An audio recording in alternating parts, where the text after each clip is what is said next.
Hey guys, it's Maya. I'm going to be talking about transnationalism in art. The artifact that I chose is this painting by Jean-Léon Gérôme. This painting is shaped by cultural, social, and economic interconnectivities and interrelations. To understand what this artifact has to do with transnationality, it is important to understand its context.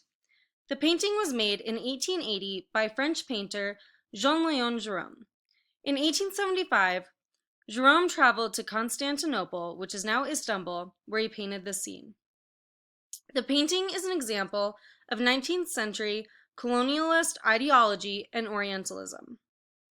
So what is Orientalism? Orientalism is a concept that is seen often in late 19th century art. It is the othering of Eastern cultures and is the Western European view of the East. In the late 19th century, artists were traveling to the Middle East, North Africa, and Asia. It is a term that came from imperialism, industrial capitalism, mass consumption, tourism, and settler colonialism in the 19th century. Edward Said, author of Orientalism, argues that the Orient has helped to define Europe, or the West, as its contrasting image, idea, personality, and experience. He also talks about how it is a power indicator. Specifically, Orientalism is more an indicator of the power the West holds over the Orient than about the Orient itself. Bo Wang says that Orientalism is a culprit of skewed Western perceptions of non-Western rhetorics, noting that these misperceptions often lead to superimposing dualistic and polarized categories of analysis upon non-Western cultural patterns and communication behaviors. Another aspect of Orientalism that Megan Kita brings up is that it is the rationalization of empire based on the degeneration of once powerful peoples. So what is the relationship between Orientalism and art? Nancy Demirdash says that the task of critical art history is to assess the power structures behind any work of art or artist. Art historians question the underlying power dynamics that are at play in the artistic representations of the Orient, many of them from the 19th century. By doing this, the scholars are challenging the way the West represents the East in paintings. So up next, we have Orientalism in the snake charmer. So the snake charmer is the most classic example for Orientalism. It's even on the cover of Edward Said's book, Orientalism. It's a very famous book that has some controversy around it, but it's been really important for scholars when looking at transnational artifacts and just any rhetoric or art or really anything that has to do with the concept of Orientalism, even though he kind of came up with it. So what the scene shows is a young nude boy holding a snake and an older man playing the flute in front of an audience.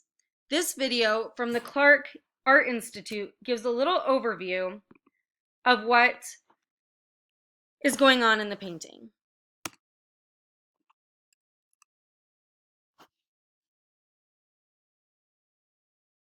Given Sterling Clark's admiration for Renoir and the Impressionists, his acquisition of Gérôme's snake charmer might seem rather strange.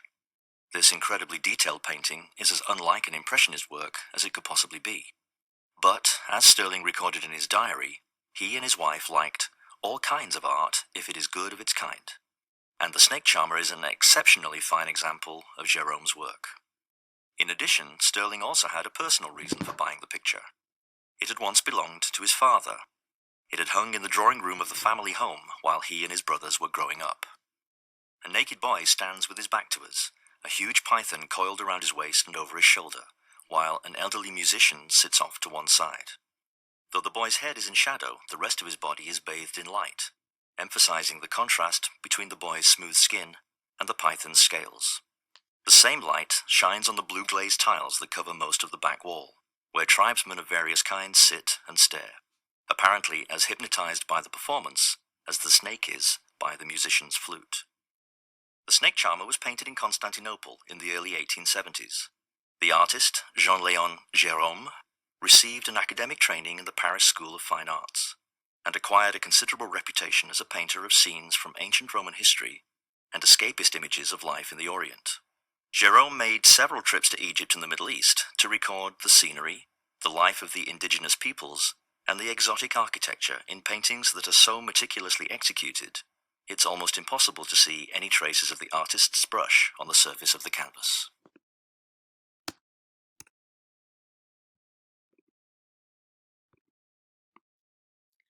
Jerome could have witnessed the scene during his travels in Egypt, but the scene is constructed out of his imagination.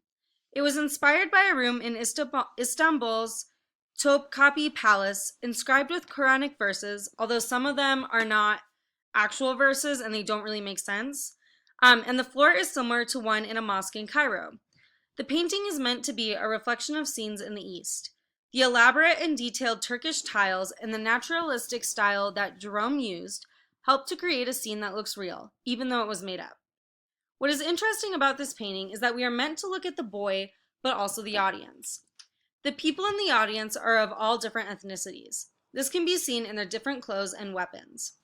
The audience is mystified and othered, which really goes along with the whole premise of Orientalism. Jonathan Jones describes this painting as an exploitative Western fantasy of the Orient. Linda Nochlin argues that the white man, the Westerner, is of course always implicitly present in Orientalist paintings like the Snake Charmer.